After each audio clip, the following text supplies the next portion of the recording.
Good morning or good afternoon. I'm Catherine Bassett and it's Sunday. And as part of my commitment to Kareem Neal and his project in Black History, I'm reading a children's book every Sunday that features a Black character. Eventually, I will move on to characters of other ethnicities and races, but for right now, I'm focusing on children's books with Black characters. And today I am reading one of my absolute favorites, A Snowy Day. I'm reading A Snowy Day in July because we here in southern New Jersey had a terrible tropical storm come through 2 days ago, which has left us with unbelievable humidity and 90-degree weather.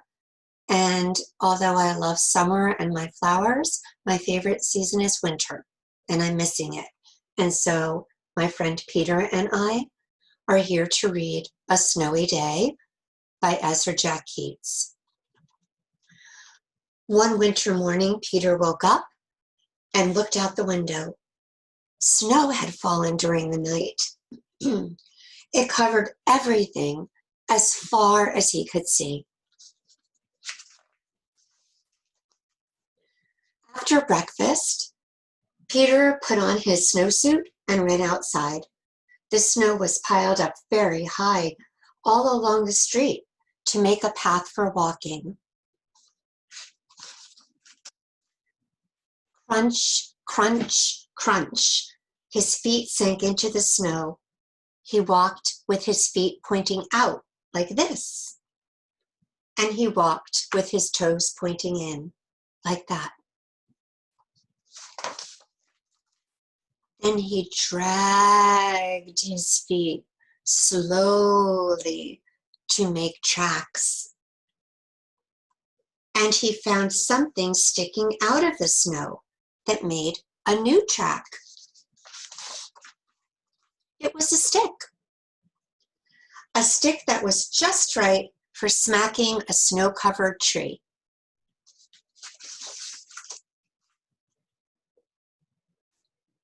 Down fell the snow, plop, on top of Peter's head.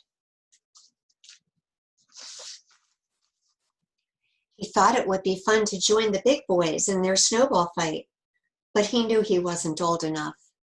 Not yet. And so he made a smiling snowman, and he made angels.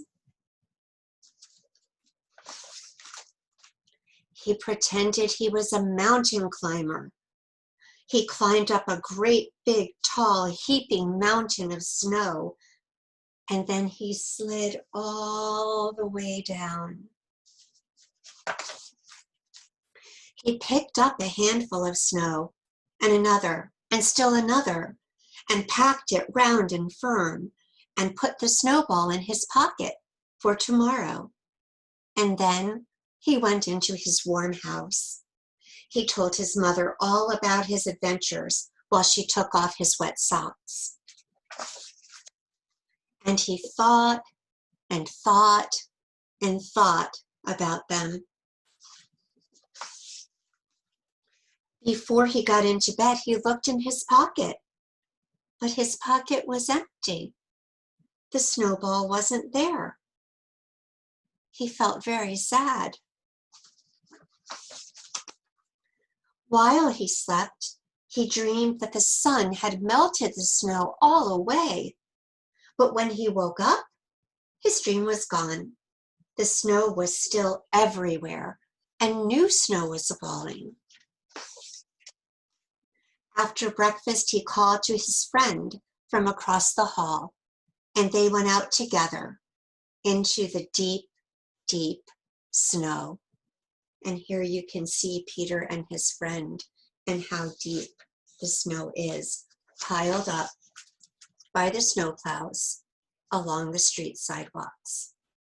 This book won the Caldecott Medal. And as I mentioned, it was written by Ezra Jack Keats. And here's a picture of Ezra Jack Keats. And I wanted to read a little bit about him. Ezra Jack Keats was born Jack Ezra Katz in Brooklyn, New York, on March 11, 1916. He was the youngest of 3 children born to immigrant Polish Jews. His father waited tables in a coffee shop. He worked long hours and earned very little money. Some of Ezra's earliest memories were of his family gathered around the coal stove in the kitchen of their modest Brooklyn apartment. The coal stove was the center of activity in winter because it was the only source of heat. Benjamin would sit reading his newspaper, the Jewish Daily Forward, while Ezra's mother, Augusta, or Gussie, ironed on an old wooden board. His brother Willie and his sister May did their homework at the kitchen table, and Ezra did what he liked best. He drew pictures. And here are some of his early pictures. One night, Ezra awoke and found he was alone. Where is everybody? Then he remembered. Willie was staying at friends, and everyone else was visiting neighbors across the hall. The kitchen was dark except for the light from the street light outside, which shone onto the enamel-top table where a small bottle of ink glistened. Next to it lay a pen.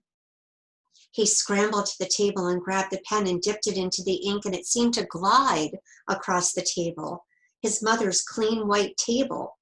He drew a bird, a steamship, an airplane, and then he realized what he had done. He'd really catch it now. Soon he heard footsteps. "Look what the boy did to your table," his father shouted. "Make him wash it off. He can't get away with this mischief." "He'll catch it from Willie in the morning for using up his ink," May said. But Gussie said, "I think it's beautiful." Ezra's father didn't want him to be an artist. He didn't think that he would make any money. Ezra Jack Keats went on to become one of our most beloved children's book writers and authors and illustrators. And his work is so special because it depicts life in the city, and not very many picture books for children at that time did. It also depicts life in the city for young Black children. And when Ezra Jack Keats was asked, "Why Peter?" he said he had found a photograph of a small boy in Life magazine, which he hung on his studio wall.